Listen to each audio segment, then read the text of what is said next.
सरकार अग्निपथ स्कीम के साथ सामने तो आ गई, लेकिन उनका क्या होगा जिनकी भर्तियां पहले से अटकी हुई हैं, जो कहीं ना कहीं एनरोलमेंट लिस्ट में थे, जिनका रिजल्ट अब तक जारी नहीं हुआ था। उन स्टूडेंट्स का क्या होगा, क्योंकि उनकी जो भर्तियां हैं वो कहीं ना कहीं निरस्त हो गई हैं। तो इसी को लेकर कई जो छात्र हैं वो सुप्रीम कोर्ट पहुंचने की कोशिश कर रहे हैं।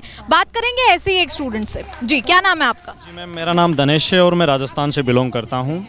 एक्चुअल में सरकार ने जो अग्निपथ योजना इन्होंने लागू की है, जो भी है सरकार की योजना है, हम उसको किस नज़र से देखते हैं ये अलग अलग पॉइंट ऑफ व्यू होते हैं। लेकिन इस योजना के चक्कर में आपने उन युवाओं के साथ बड़ा अन्याय कर दिया है जिन्होंने लगातार 4-4 साल मेहनत करके, आपको मैं बताऊं कि आर्मी की जो बंदा तैयारी करता है तो बहुत लंबी मेहनत होती है, तब जाके उसका सिलेक्शन होता है। हमें बहुत कम एज में मौके मिलते हैं, लगभग 21 साल तक एज में हमें लास्ट क्राइटेरिया रहता है हमारा एज का। 2 साल तक हमें लगातार इंतज़ार करवाया गया। सरकार की ओर से ये कहा गया कि कोविड के चलते आपका एग्ज़ाम नहीं करवा रहे हैं। उसके पश्चात हमने इसी जंतर मंतर पे एक शांतिपूर्वक धरना दिया था। लेकिन आप ये समझिए कि किसान कमेरी कौम के बच्चों को दिल्ली आके यहाँ धरने देने की क्या नौबत आई। उसकी वजह यही थी कि सरकार हमारी सुन नहीं रही थी और उस समय सेशन चल रहा था पार्लियामेंट का। तो हमारी कोशिश थी कि कैसे भी करके हमें सरकार सुने, लेकिन फिर सरकार ने उसके ऊपर ये क्लियरेंस दिया कि हम बेहद जल्द, अब स्थिति क्लियर हो रही है और इसका कंसर्न चल रहा है और बेहद जल्द हम इसको कार्य करेंगे। ठीक उसके 2 दिन बाद हमारी रक्षा मंत्री जी से मुलाकात होती है। रक्षा मंत्री जी खुद इस बात को कहते हैं कि कोविड और एक नई पॉलिसी के चलते इसको डिले करें, लेकिन आप निश्चित रहिए हमारी बात आगे चल रही है और बेहद जल्द इसको लेकर क्लियर कर देंगे।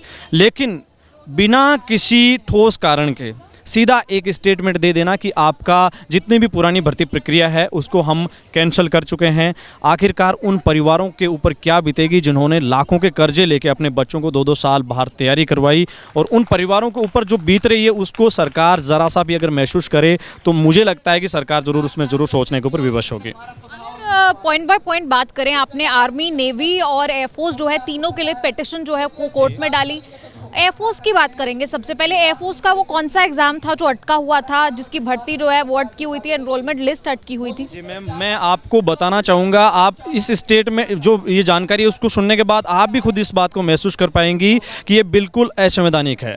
2020 के भीतर एक भर्ती होती है एयरफोर्स की, उस भर्ती का अभी तक ज्वाइनिंग है वो पेंडिंग है, और उसके पश्चात जो जनवरी में एयरमैन की है, यस, वो भर्ती जनवरी में होती है और उसका अभी तक पेंडिंग है, और उसके पश्चात एक भर्ती सितंबर में होती है।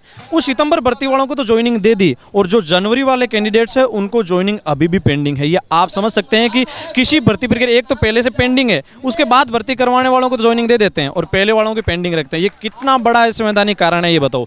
हमारी वजह ये है, देखिए, हम चाहते हैं कि जो संविधान में हमें अधिकार है, जो हमारे राइट्स हैं, उनका इस्तेमाल करें। हम माननीय कोर्ट से इस बारे में न्याय की गुहार लगाने के लिए गए हैं।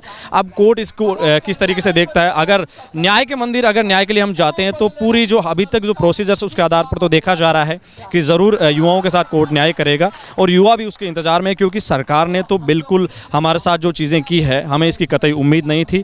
लेकिन अब उम्मीद ये है कि कोर्ट इस संबंध में हमारे सामने जो न्याय की बातें हैं वो ज़रूर रखेगा। फिलहाल जो ये भर्तियां हैं, जो पुरानी भर्तियां हैं, जिनका प्रोसेस कहीं ना कहीं किसी स्टेज पर पहुंच चुका था, खास तौर पर एयरफोर्स का स्टेज जो है वो काफ़ी आगे पहुंच गया था। एनरोलमेंट लिस्ट, मतलब आपका जो ज्वाइनिंग लेटर होता है सिर्फ वो आने की देर थी। कहीं ना कहीं वो जो स्टूडेंट्स हैं, जो आप सोचिए कि ज्वाइनिंग लेटर, यानी कि आप सारे स्टेज पार कर चुके हैं, सिर्फ आपको एक लेटर चाहिए जो आपको सरकार नहीं देती, उसकी जगह अग्निपथ स्कीम जो है वो लॉन्च कर देती है। चलिए अब बात करते हैं आर्मी की। आर्मी का भी ऐसा ही कुछ था, 2 साल से भर्ती नहीं आई थी। देखिए मैम, आर्मी का स्टेटस ये था कि ये भर्ती तो लगातार करवा रहे थे, जहाँ जहाँ कोविड की सिचुएशन ठीक थी, और कई हार्डली 40,000 जब केस थे ना, उस टाइम भी भर्तियां करवाई थी, लगातार भर्ती करवा रहे थे। लेकिन 2020 से इन्होंने एग्ज़ाम रोक लिया। सरकार लोकसभा में एक ही कारण देती है कि हम केवल कोविड के चलते आपकी भर्ती नहीं करवा रहे हैं। अब मैं आपसे एक भावनात्मक एक बात बताता हूँ कि उस बहन के ऊपर क्या बीतती होगी जिसका भाई केवल ज्वाइनिंग पे था। उस बहन को इस बात की खुशी थी कि मैं हमारी पारंपरिक तरीके से उसको विदा करूँगी घर से, वो केवल अब फौज में आने वाला है, वो वर्दी के बिल्कुल करीब था। उस बहन, उस माँ के ऊपर आज क्या बीत रही है, उस परिवार के ऊपर क्या बीत रही है, इसके ऊपर आपको ज़रूर एक बार भावनाएं, आप हर जगह लोकतांत्रिक तरीकों को ज़्यादा बढ़ावा ना दीजिए। जो सांस्कृतिक मूल्य है ना, उससे हमारे देश के अंदर जो चीज़ें हैं वो भी कई जगह से अग्रसर है, तो सरकार को इसके बारे में सोचना चाहिए था। लेकिन अब हमारा जो विशेष जो न्याय जो है वो हम कोर्ट की ओर नज़रें हैं।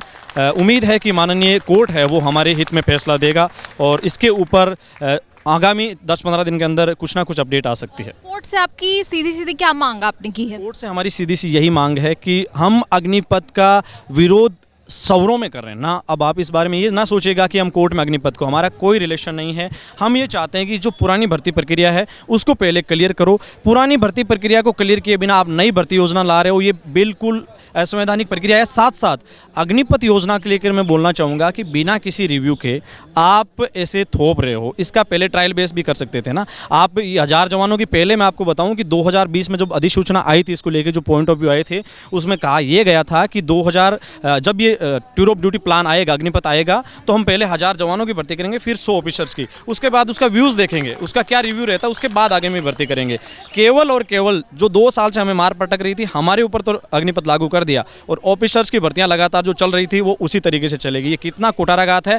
ऑफिसर्स की बात करूँ ना तो मैं उनके खिलाफत में नहीं हूँ। मैं ये कह रहा हूँ कि मिडिल क्लास परिवार का बच्चा है ना, वो तैयारी करता है आर्मी जो सोल्जर रैंक की भर्तियाँ होती है उनकी, और जो वहाँ के लिए आपको पता है सुविधाएं अच्छी चाहिए, तो हाइक जो सुविधाएं वाले जो परिवार है वही बच्चे उधर जाते हैं। तो आपको इक्वल रखना चाहिए। अगर आपको ये लागू करना चाहिए तो इक्वल रखना चाहिए। दूसरी बात, आप में एक कितना बड़ा ऐप मैं आपको बताता हूँ, बहुत कम लोगों को पता है कि आर्मी के अंदर एक ग्राउंड ड्यूटी की जो पोस्ट होती है उसके लिए तो इन्होंने एज रिलेक्शन दे दिया, और जो बाकी की टेक्निकल ट्रेडमैन ये सारी की सारी है उसमें 23 साल से 21 साल घटा दिया, मतलब 2 साल का लॉस भी दिया है और उनको एज की छूट भी नहीं दी गई है। सरकार ये कह रही है कि हम मशीनरी तकनीकी के ऊपर ध्यान दे रहे हैं। मैं भी इस देश का नागरिक हूँ। जब मुझे देश में फौज की वर्दी के लिए इतनी रुचि, मैं कह सकता हूँ कि उसके लिए सरकार को ये सोचना चाहिए कि तकनीक को चलाने के लिए भी इंसानों की ज़रूरत होती है, ह्यूमन उसके लिए बहुत ज़्यादा ज़रूरी है। तो वो सब चीज़ें देखनी चाहिए, इसका रिव्यू होना चाहिए था। लेकिन हम सब बातें एक्सेप्ट करते हैं। हम चाहते हैं पुरानी भर्ती प्रक्रिया आपको पूरी करना चाहिए। और आम शब्दों में इसे समझने की कोशिश करें कि जो दर्शक हैं, ज़रूरी नहीं कि हर कोई ये बात जानता हो, हर कोई इस बात से रूबरू हुआ। आपको बताएं कि अग्निपथ जो स्कीम आई वो नए सिरे से एक भर्ती प्रक्रिया है, लेकिन ये जो इनके जैसे जो स्टूडेंट्स हैं तमाम, वो ये कह रहे हैं कि जो स्टूडेंट्स 2-3 साल से प्रिपेयर कर रहे थे, जिनका जो एग्ज़ाम है वो कहीं ना कहीं किसी ना किसी स्टेज तक पहुँच चुका था और कईयों का ज्वाइनिंग लेटर तक पहुँच चुका था। आप सोचिए वो स्टूडेंट्स कहाँ जाएंगे, वो दोबारा से एग्ज़ाम क्यों देंगे? ये स्टूडेंट जो है पूछ रहे हैं, इसलिए कह रहे हैं कि आप पहले उसे बहाल कर दीजिए और ये नए सिरे से आपको जैसे करना है वो एक अलग किस्सा है।